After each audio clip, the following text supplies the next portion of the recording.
Hey, this is Dave Ing. Just a quick video on the 2007 to 2012 Nissan Altima trunk latch. I'll be removing off of this one in the junkyard here.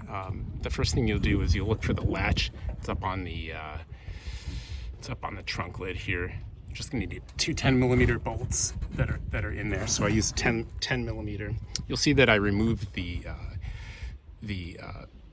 clips and the rubber bumpers from this fabric trunk liner here, and you'll see them on here. I took out 4 clips, and then these are the rubber, the rubber pads. And so you can pull down the carpet there. You'll have a 4-pin electrical cable that we remove, and I usually pull down. You see the emergency release cable that's attached, so that you can open the latch here. I usually pull that off. It'll come off, and then just reattach it when you get a new one like that. And so let's go in and get those 10mm bolts. The latch should just drop down.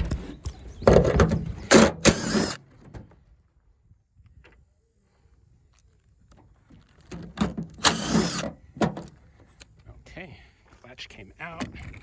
Sorry for my one-handed camera work there.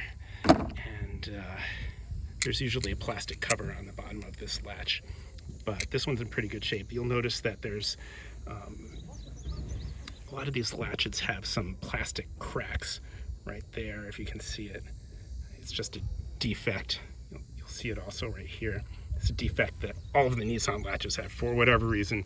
If they're working, they work. They don't really break that easily, but they do break. So I hope this video helps. Have a good day. See you next time.